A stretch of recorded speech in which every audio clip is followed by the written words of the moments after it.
এখনো আসলে চালকদের মধ্যে ওই ধরনের সচেতনতা আসেনি এবং তারা যদি বলছেন যে জিপিএস লাগানোর বিষয়টি এটি আসলে তাদের জন্য একটি দীর্ঘমেয়াদী প্রক্রিয়া। সে কারণে এটি আসলে যে পুরোপুরি চালু হতে কিছুটা সময় লাগবে এবং এক্ষেত্রে জানেন যে আজকের থেকেই জিপিএস যে চালুর বিষয়ে নির্দেশনা দেওয়া হয়েছে এবং এটি আসলে কার্যকরের ক্ষেত্রে যখন তারা তাদের গাড়ির রেজিস্ট্রেশন করতে যাবেন তখন আসলে সেই গাড়িতে জিপিএস রয়েছে কিনা সেটি আসলে পরীক্ষা করে তারপরে তাদেরকে যে রেজিস্ট্রেশন ফিটনেসের যে সার্টিফিকেট সেটি কিন্তু এই গণপরিবহনগুলোকে দেওয়া হবে।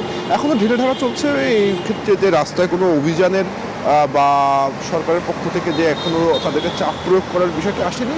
স্বাভাবিকভাবেই এই ধরনের প্রযুক্তিতে যেতে কিছুটা সময় লাগে, সেই ছাড়টি আসলে দেওয়া হচ্ছে এবং গণপরিবহনগুলো যেন ধাপে ধাপে এই যে জিপিএস যে প্রযুক্তি সেটি যেন প্রতিটি তাদের যে গাড়িতে সেটি যেন তারা ইনস্টল করে এবং এতে যেটাই হবে যেটি বলা হচ্ছে যে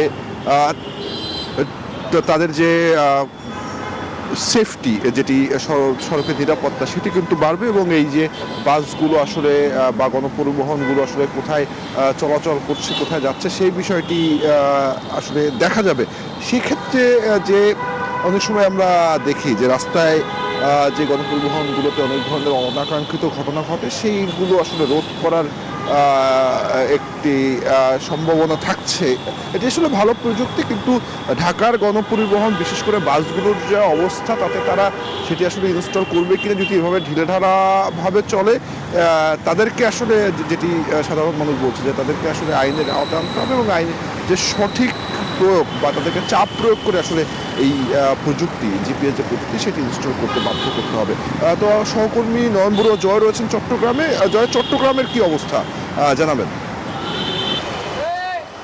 সানি, আপনি যেমনটা দেখিয়েছেন তেমনিভাবে কিন্তু আমরা একটু চট্টগ্রামে দেখানোর চেষ্টা করছি। গণপরিবহনের দীর্ঘ সারি কিন্তু দেখতে পাচ্ছেন, যেহেতু গণপরিবহনে অনেক সময় ছিনতাই হয়, অনেক সময় ডাকাতি হয়। রাতের আধারে যখন গণপরিবহন চলাচল করে, দূরপাল্লা বাসগুলো চলাচল করে, তখন কিন্তু দেখা যায় গণপরিবহনের ডাকাতির ঘটনা অনেক হার ঘটেছে। তো এটাকে বিবেচনায় রেখে কিন্তু এবার আমরা দেখতে পাচ্ছি বিআরটিএ দেশ জুড়ে গণপরিবহনকে জিপিএস এর আওতায় আনার জন্য কিন্তু তারা চেষ্টা করছেন। এমনকি এই আজকে থেকে বলতে যে 1 আগস্ট থেকে কিন্তু জিপিএস এর আওতায় আনার ঘোষণা দেওয়া হয়েছে। তবে কোনো কোনো পরিবহন আমরা চট্টগ্রামে দেখছি জিপিএস লাগানো হয়েছে, সংযোজন করা হয়েছে। বেশিরভাগ পরিবহনে কিন্তু এখনো পর্যন্ত জিপিএস এর কোনো সিস্টেম কিন্তু এখনো পর্যন্ত তারা সংযোজন করেনি।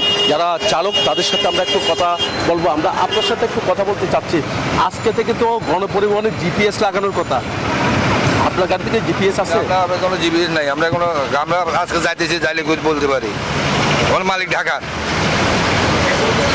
না। আমি আজকে 4 দিনে যাইতেছি, তো ঢাকা গেলে তারপর মালিকে লাগাবে